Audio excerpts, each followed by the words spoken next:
പഴയകാല ഓർമ്മകൾ ഉണർത്തുന്ന നല്ലൊരു നാടൻ പലഹാരത്തിൻ്റെ റെസിപ്പി ആട്ടോ എന്ന് ഷെയർ ചെയ്യുന്നത്. അപ്പോൾ നമ്മളിത് ഉണ്ടാക്കാൻ പോകുന്നത് കള്ളപ്പമാണ്. അപ്പോൾ കള്ളപ്പം എന്ന് പറയുമ്പോൾ തന്നെ എല്ലാവർക്കും അറിയാം, കള്ള് വെച്ചിട്ടാട്ടോ ഇത് ഉണ്ടാക്കുന്നത്. ആ കള്ളിൻ്റെ ടേസ്റ്റും മണവും ഒക്കെ ചേരുമ്പോൾ നല്ലൊരു റെസിപ്പി ആട്ടോ ഇത്. അപ്പോൾ ഇതെങ്ങനെ തയ്യാറാക്കുന്നത് നോക്കാം.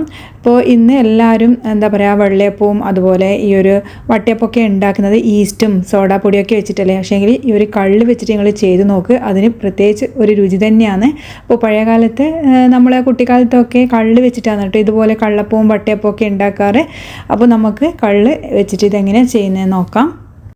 അപ്പോൾ നമ്മൾ കള്ളപ്പം ഉണ്ടാക്കാൻ വേണ്ടിയിട്ട് ഞാനിവിടെ 1 കപ്പ് പച്ചരി എടുത്തിട്ടുണ്ട്. പച്ചരി ഏകദേശം ഒരു 5-6 മണിക്കൂറോളം നമ്മൾ നല്ലപോലെ ഒന്ന് കുതിർത്ത് വെച്ചതാണ് കേട്ടോ.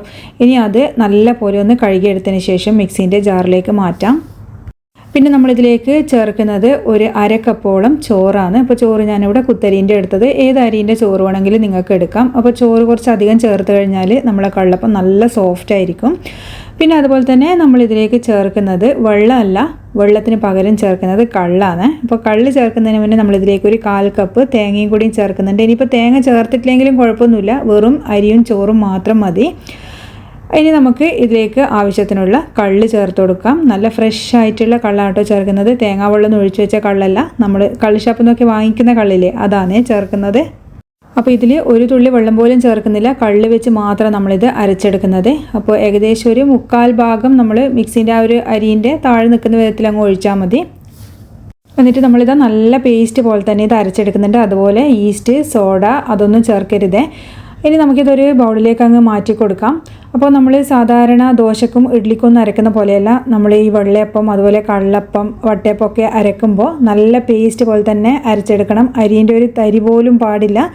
അപ്പോൾ നമ്മളിത് ഒന്ന് ഇതിലേക്ക് ഒഴിച്ചു കൊടുത്തിട്ട് നല്ല പോലെ കയ്യിൽ വെച്ച് മിക്സ് ചെയ്യുന്നുണ്ട്. അപ്പോൾ നമുക്ക് കൈ വെച്ചിട്ട് മിക്സ് ചെയ്യാം കേട്ടോ. കൈ വെച്ച് മിക്സ് ചെയ്ത് കഴിഞ്ഞാൽ നല്ല പോലെ മാവ് പൊങ്ങി കിട്ടും. ഇപ്പോൾ നമുക്ക് കള്ള് ചേർത്തുകൊണ്ട് തന്നെ പ്രത്യേകിച്ച് കൈ വെച്ചൊന്നും അങ്ങനെ മിക്സ് ചെയ്യേണ്ട ആവശ്യമില്ല, നന്നായിട്ട് തന്നെ പൊങ്ങി വരും. അപ്പോൾ കുറച്ച് വലിയൊരു പാത്രത്തിലാട്ടോ ഞാൻ ഈ മാവ് ഒഴിച്ചു കൊടുക്കുന്നത്. നല്ലോണം പൊങ്ങി വരുമ്പോൾ ചിലപ്പോൾ പുറത്തേക്ക് മറിയാനുള്ള ചാൻസ് ഉണ്ട്.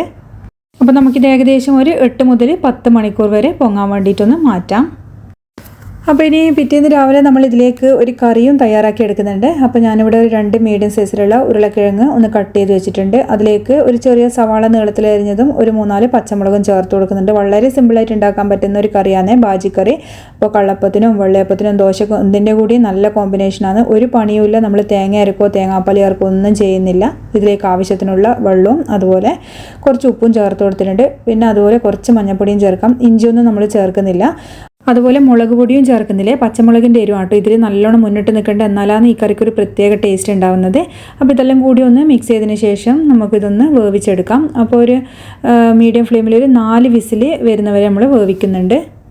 ഈ ഒരു സമയം നമുക്ക് നമ്മൾ മാവ് ഒന്ന് നോക്കാം. അപ്പോൾ ഇതാ മാവ് നല്ലപോലെ തന്നെ അത്യാവശ്യം പൊങ്ങി വന്നിട്ടുണ്ട്. അപ്പോൾ 1 കപ്പ് അരി ആയതുകൊണ്ടാണ് കേട്ടോ ഞാൻ ഇത്രയും മാവ് നമുക്ക് കിട്ടിയത്. അപ്പോൾ നമ്മൾ ഒരു 2 കപ്പൊക്കെ എടുക്കുന്നതാണെങ്കിൽ ചിലപ്പോൾ ഈ ഒരു പാത്രത്തിൽ നിന്ന് പുറത്തേക്ക് മറിയാനുള്ള ചാൻസ് ഉണ്ട്. അപ്പോൾ വളരെ കുറച്ച്, ഞാൻ ഏകദേശം ഒരു 4 പേർക്കുള്ള അളവിൽ മാത്രമാണ് ഇത് കാണിക്കുന്നത്. ഇനി ഇതിലേക്ക് നമുക്ക് ആവശ്യത്തിനുള്ള ഉപ്പ് ചേർത്ത് കൊടുക്കാം. ഈ ഒരു സമയത്താട്ടോ നമ്മൾ ഉപ്പ് ചേർക്കുന്നത്. ഞാനിതാ മാവൊന്ന് മിക്സ് ചെയ്ത് കാണിച്ചു തരാം. അപ്പോൾ ഇതാ കാണുമ്പോൾ തന്നെ മനസ്സിലാവും, നന്നായിട്ട് തന്നെ പതഞ്ഞ് പൊങ്ങി നല്ല സോപ്പ് പതുപോലെ ആയ ഒരു മാവാട്ടോ ഇത്. ഉപ്പും കൂടിയും ചേർത്തിട്ട് നമുക്ക് വീണ്ടും നല്ല പോലെ ഒന്ന് മിക്സ് ചെയ്ത് കൊടുക്കാം.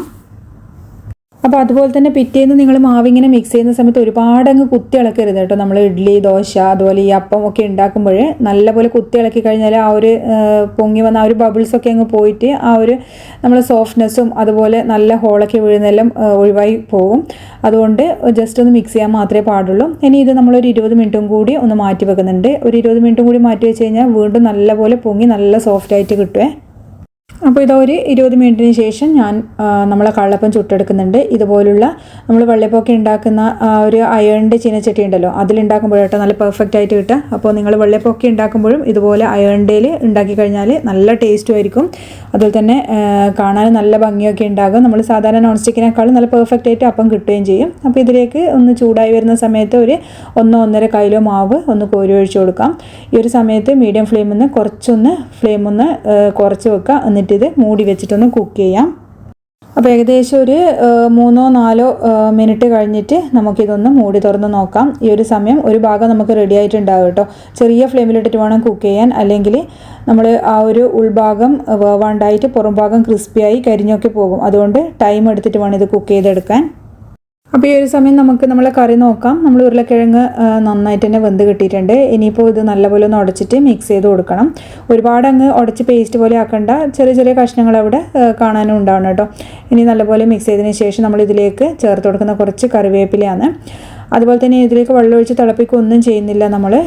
കറിവേപ്പില ചേർത്തതിന് ശേഷം പിന്നെ നമുക്കിതിലേക്ക് കുറച്ച് മല്ലിച്ചപ്പും കൂടിയും ചേർത്ത് കൊടുക്കാം. അപ്പോൾ കൊണ്ടുവന്നിട്ടൊന്ന് മിക്സ് ചെയ്ത് കൊടുക്കുന്നുണ്ട്. ഈ ഒരു സമയം നമുക്ക് ഉപ്പൊക്കെ നോക്കാം. ഉപ്പ് കുറച്ച് കുറവായതുകൊണ്ട് ഞാൻ ചേർത്ത് കൊടുക്കുന്നുണ്ട്. അപ്പോൾ നിങ്ങൾക്ക് വേണമെങ്കിൽ ജസ്റ്റ് ഒരു ചെറിയ ഫ്ലെയിമിലിട്ടൊന്ന് ചൂടേറ്റി എടുക്കാം. അപ്പോൾ ചൂടേറ്റിലും കുഴപ്പമൊന്നുമില്ല, കാരണം നമ്മളിനി തേങ്ങയോ തേങ്ങാപ്പാലോ വെള്ളമോ ഒന്നും ചേർക്കുന്നൊന്നുമില്ല. അപ്പോൾ എല്ലാം മിക്സ് ചെയ്തതിന് ശേഷം നമ്മൾ ലാസ്റ്റ് ഇതിലേക്ക് ചേർക്കുന്നത് വെളിച്ചെണ്ണയിൽ കുറച്ച് കടുകും കറിവേപ്പിലയും വറ്റൽമുളകും കൂടി താളിച്ചിട്ടൊന്ന് ഒഴിക്കുക ചെയ്യുന്നത്. അപ്പോൾ വളരെ സിമ്പിളാണ്, നല്ല ടേസ്റ്റ് വന്ന് കഴിക്കാൻ വേണ്ടിയിട്ട്. ഇപ്പോൾ രാവിലെയൊക്കെ തിരക്കുള്ള സമയത്തൊക്കെ ഉണ്ടാക്കാൻ പറ്റിയ നല്ലൊരു കറിയാണ്. അപ്പോൾ ഇനി നമുക്ക് നമ്മളെ കള്ളപ്പം ഒന്ന് നോക്കാം. ഇതാ നല്ലപോലെ തന്നെ മേൽഭാഗം ഒന്ന് റെഡിയായി വന്നിട്ടുണ്ട്.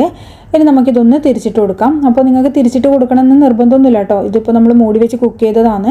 പക്ഷേങ്കിൽ അപ്പുറവും ഇപ്പുറവും ഒക്കെ ഒന്ന് മൊരിഞ്ഞിട്ട് കഴിക്കുമ്പോഴാണ് നല്ല ടേസ്റ്റ് ഉണ്ടാവും. അതുകൊണ്ട് മാത്രമാണ് കേട്ടോ ഞാൻ ഇതൊന്ന് തിരിച്ചിട്ട് കൊടുക്കുന്നത്. ഇനി ഇതിൻ്റെ ആ ഒരു അടിഭാഗത്ത് നമ്മളിതാ ഇങ്ങനെ എണ്ണ ഒന്ന് പുരട്ടി കൊടുക്കുന്നുണ്ട്. വെളിച്ചെണ്ണ കുറച്ച് അധികം അപ്പുറവും ഇപ്പുറമൊക്കെ ഒന്ന് പുരട്ടി കൊടുത്താൽ നല്ല ടേസ്റ്റാണ് കഴിക്കാൻ. ഇനി ചെറിയ ഫ്ലെയിമിൽ ഈ ഭാഗവും കൂടി ഒന്ന് മൂടി വെച്ച് വേവിക്കുന്നുണ്ട്.